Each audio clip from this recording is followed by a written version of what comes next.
G Files, Big Debate. बहुत सारी संस्थाएं हैं, प्रेस काउंसिल है, एडिटर्स गिल्ड ऑफ इंडिया है। कंटेंट को, मीडिया कंटेंट को लेके बहुत सवाल खड़े हो रहे हैं। और एनडीटीवी में जो ये परिवर्तन हुआ है मैनेजमेंट का और जो नया इन्वेस्टमेंट आया, उसकी भी तह में अगर जाएंगे तो कंटेंट ही है।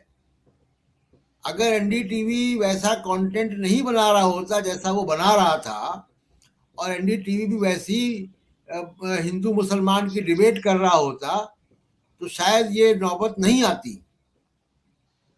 क्योंकि जो लोग ऐसा कर रहे हैं वहां पर नौबत नहीं आई। तो पहली बात कि आपके शुरुआती इसमें रिएक्शन क्या है, एक बात। और दूसरा कि ये जो पूरा मीडिया का कारखाना है, हजारों करोड़ की इंडस्ट्री है, हजारों लोगों के रोजगार हैं इसमें, उसको उसमें उसका जो इंस्टीट्यूशनल जिसको कहें फाउंडेशन है, वो बहुत कमजोर है। जिस वजह से ये हो रहा है, कानून नहीं है उसमें। आगे हम चर्चा करेंगे कानून क्यों नहीं बने और कैसे कानून होने चाहिए। हेमंत जी। प्रशांत जी, बहुत ही वाजिब सवाल है और बहुत ही शानदार विषय है ये। और मुझे लगता है कि इस पे बहुत ही एक निर्भीक चर्चा होनी चाहिए। अभी तक जो चर्चाएं हो रही हैं तमाम, मैं पिछले 2 दिन से देख रहा हूं जब से रवीश जी का इस्तीफा हुआ है, एक्सट्रीम लेफ्ट और एक्सट्रीम राइट की चर्चाएं हो रही है। लेकिन जीवन में कुछ एक चीज है जो मध्य मार्ग भी है, जो संतुलन है और जो विषय की गंभीरता है। और इसके लिए मैं आपको बधाई देता हूं कि आपने उस विषय की उसी गंभीरता के साथ इसको टेकअप किया है। तो इससे मैं सबसे पहले तो मैं एक बात कहना चाहूंगा प्रशांत जी, कि जो आज का दौर है, दुर्भाग्य से या तो ये रुदाली का दौर है जहां पे रुदालियां होती हैं मीडिया में, और या आत्ममुग्धता का दौर है कि सब कुछ कमाल हो गया है, सब कुछ ठीक हो गया है।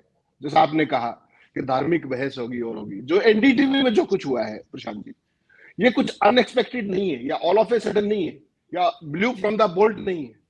ये एक्सपेक्टेड था, ये ओवरड्यू था। क्योंकि मैं बहुत दिनों से वहां पर लगातार शो वगैरह करता हूँ, कई सालों से, बहुत सालों से, जब से शुरू हुआ है। तो इसमें कुछ बहुत ही मूल बेसिक सवाल है और मुझे लगता है इस पे चर्चा अपने को करनी चाहिए। सबसे पहला सवाल तो यह है कि ये क्यों हुआ। पिछले अगर 101 महीने और 15 दिन की अगर इस सरकार की आप कार्य प्रणाली देखेंगे, 101 महीने 15 दिन के गाँव पर, ये डॉटेड काउंटेड डेज है। यहां पर दो चीजें पसंद नहीं है, एक तो सवाल और दूसरा किसी भी तरीके की मीन मेक निकालना। और उसी के लिए एक पूरा प्रोजेक्ट इस पूरे देश में लगातार चल रहा है, जिसका हिस्सा ये एनडीटीवी का टेक ओवर भी है। और इसके बाद इलेक्ट्रॉनिक मीडिया जो आज के दौर का है, जो हमारे मेन स्ट्रीम चैनल्स हैं प्रशांत जी, उनका टेक ओवर लगभग पूरा हो गया है। जो नेशनल मीडिया की बात मैं कर रहा हूँ, टीवी चैनल्स की। प्रिंट में अभी कुछ एक आध बचा होगा, उसका भी हो जाएगा धीरे धीरे। उसमें इक्विटीज वगैरह की बात चल रही है, सारी चीजें हो रही है। मेरा सवाल ये है कि ये क्यों हो रहा है। और प्रशांत जी देखिए, हम जिस पत्रकारिता की बात करते हैं वो आजादी के दौर की पत्रकारिता है, उसके बाद की पत्रकारिता डेवलपमेंटल जर्नलिज्म है। आज इस देश में वो जो जर्नलिज्म है वो जर्नलिज्म नहीं है। आज ये 4 लाख करोड़ रुपए का विज्ञापन का बाजार है, 4 लाख करोड़ रुपए का। और हर आदमी को, चाहे वो टीवी हो, चाहे प्रिंट हो, चाहे वो यूट्यूब है, चाहे कोई भी प्लेटफॉर्म, सबको सर्वाइवल के लिए वो उस पाई में से कोई हिस्सा चाहिए। और पाई के हिस्से का कंट्रोल किसके पास है, वो मुझे आपको बताने की जरूरत नहीं है। सवाल केवल ये है कि जो रवीश जी के साथ हुआ या जो एनडीटीवी के साथ हुआ, क्या वो यहां पर समाप्त हो जाएगा? ना, मुझे नहीं लगता। जब ये सरकार बनी थी 2014 में, ऐसा नहीं है कि आजादी अपने जो इमरजेंसी के दौर में ऐसा नहीं हुआ, लेकिन इस बार एक गजब मॉडल हुआ है। और उस गजब मॉडल को जब तक हम नहीं समझेंगे तब तक ये बहस अधूरी रहेगी। तब क्या होता था इमरजेंसी के दिनों में कि सेंसरशिप थी, आप क्या छापेंगे वो उनसे अप्रूव कराएंगे। अब तो कमाल ही हो गया है। 2014 में एक मंत्री जी होते थे, उनको संपादक कहा जाता था। आप सबको नाम लेने की जरूरत नहीं है, दिवंगत है। किस अखबार में कौन इनपुट वो संपादक होगा, कौन न्यूज एडिटर होगा, और चैनल में कौन इनपुट एडिटर होगा, उसका पद और वेतन वहां से तय होना शुरू हुआ था 2014 मई में। और वो प्रक्रिया चली, धीरे धीरे आगे बढ़ी। अब यहां पर अब नया मॉडल क्या है कि मैं आपके चैनल में संपादक हूं, मुझे पता नहीं लगता कि मैं कब हटा, मेरी जगह नया आदमी लगा दिया जाता है। मुझे हटाना नहीं, मेरी जगह लगा देना है, वेतन भी बता दिया जाता है। और हर अखबार और हर चैनल के लिए डेडिकेटेड लोग हैं डेली समीक्षा के लिए, डेली रिपोर्ट बनती है और वो जहां जानी चाहिए वहां जाती है।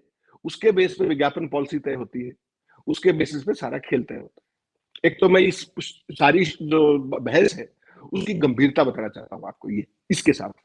दूसरा, आपने एनडीटीवी की बात की।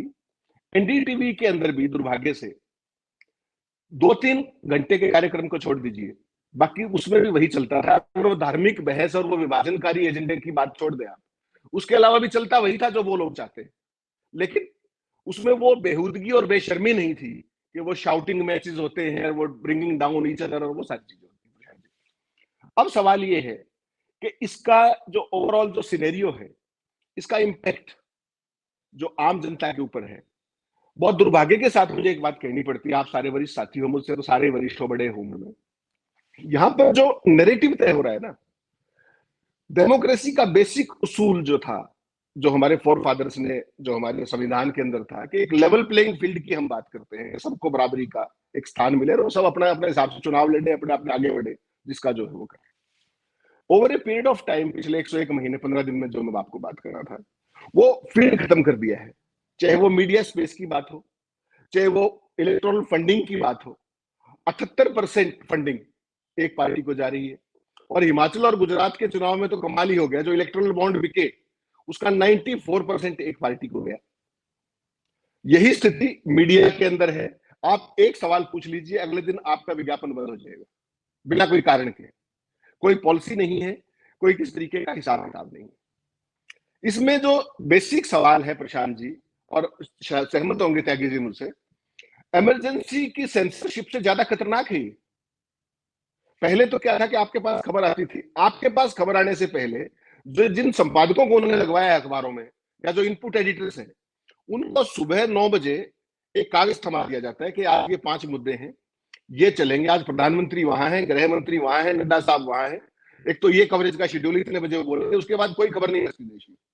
एक और दूसरा, पहले केवल ये था कि हमें दिखाओ, अब वहां तक नहीं बची बात, अब ये है कि किसी और को दिखाओगे भी नहीं, और अगर दिखाओगे तो नेगेटिव ओवरटोन्स के साथ दिखाओगे।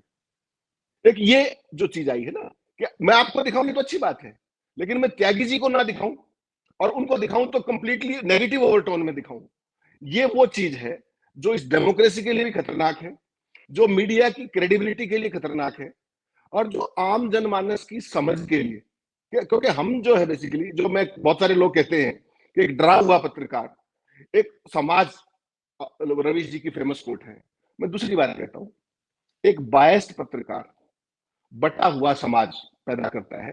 और आज इसकी जीती जागता उदाहरण हिंदुस्तान है। पूरी दुनिया में आप देख लीजिए आज हमारी मीडिया क्रेडिबिलिटी कहां खड़ी है। हम मीडिया के हिसाब से खतरनाक देशों की श्रेणी में है, और मीडिया की आजादी में हम 150वें स्थान पे हैं।